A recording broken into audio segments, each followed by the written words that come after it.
So I think if we're going to have elite universities, we're going to need elite preparatory schools. So that as opposed to a child coming to college and then they have to start studying Quran and Arabic language, even basic verb conjugations from scratch before they can begin their career in Islamic studies and in Arabic language, if they've already gone through those foundations. And I know one of the visions of Dr. Yusuf is for them to go through the full classical preparatory phases in terms of logic and mantiq and balagha, nahu, wa sarf, adab, and all of the preparatory linguistic sciences, and then the fiqh, in addition to their Quran memorization and their familiarity with the tafsir literature. And if a child is accomplishing that in high school, in addition to their mastery of mathematics and the physical sciences, and then they're going into a college that has been prepared to receive them, those will be the students that will change the face of this nation. Because those will be the students who will have the depth of character, and character is the foundation of a nation. Our Prophet ﷺ, his character is what's highlighted in the Quran. وَإِنَّكَ عَلَى خُلُقٍ عَظِيمٍ. You're an exalted standard of conduct. And he described his mission, إِنَّمَا بُعِثْتُ لِأُتَمِّمَ مَحَاسِنَ الْأَخْلَاقِ وَمَكَارِمَ الْأَخْلَاقِ. I've only been sent to perfect good character. So students who have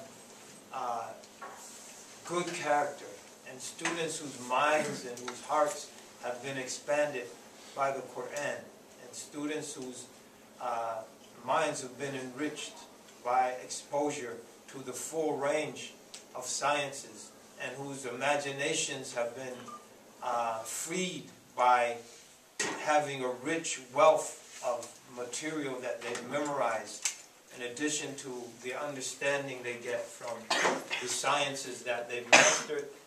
Those are the students who will have the depth of character.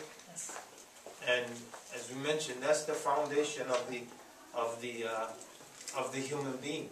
At a time when the Muslim world was obsessed with the physical sciences, which are very important, but the physical sciences are not the foundation of a nation.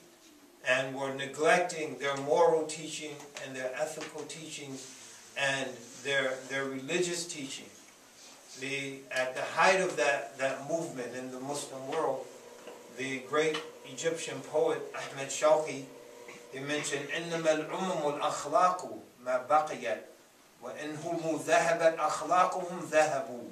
Their nations are none other than the ethical system that supports them. And when their ethics go, they will soon follow. So the crisis in America today is not a scientific crisis. There's still, Americans still win the majority of Nobel Prizes in sciences and in research. Our universities are still the envy of the world in terms of their scientific prowess. The crisis of our nation is an ethical and a moral crisis. That's what's eating at the core of this nation.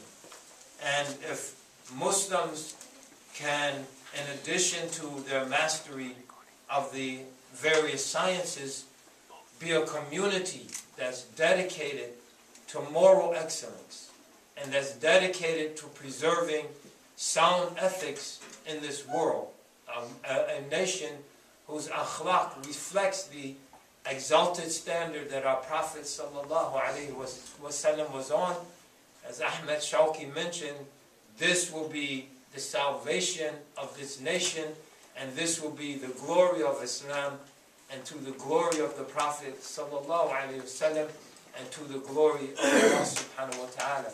So we pray that Allah ta'ala continues to bless the Good Tree Academy, to bring forth its branches and its leaves and its fruits, to continue to spread its roots deep into the soil of Islamic tradition and deep into the soil of American history, so that that tree continues to prosper, that it provides shade for people to rest under, It provides fruit that nourishes the souls of people, and it continues to stretch its branches upwards into the sky.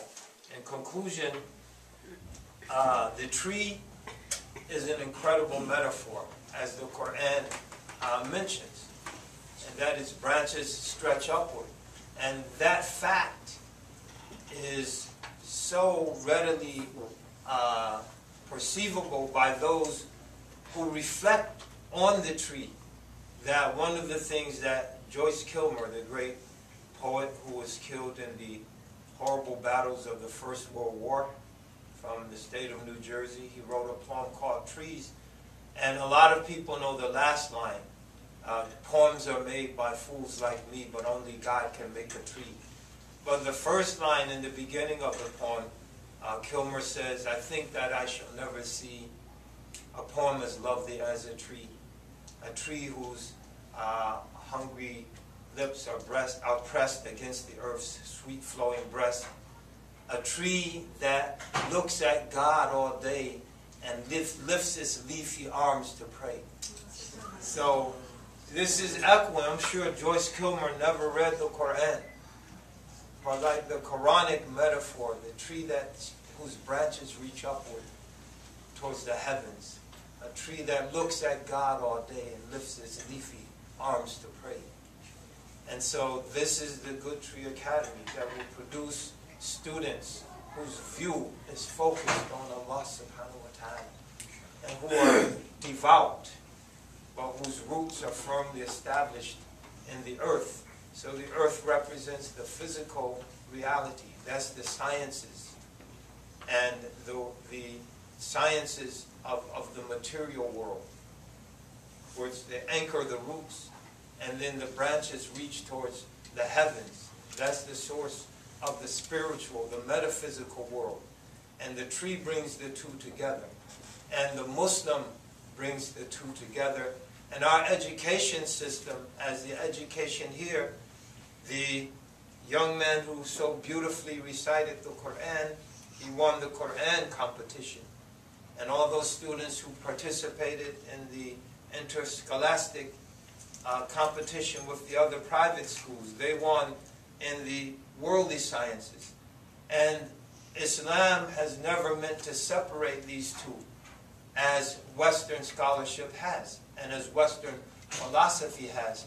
So Allah Ta'ala reminds us of the earth that the roots are placed in, and the heavens that are the symbol of the transcendent truths and realities that govern our lives.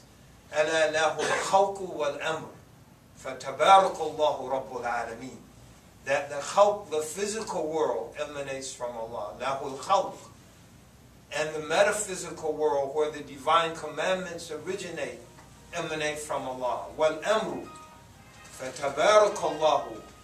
Blessed is Allah, Rabbul Alameen, the Lord of the worlds. So the Good Tree Academy represents that union of the khalq, of the knowledge of the physical world, and the amr, the knowledge of the divine commandments, which are conveyed in the Quran and the Sunnah of our Prophet ﷺ. So that union, represented by the good tree, may Allah Ta'ala bless it to continue to grow and to prosper and to spread its leaves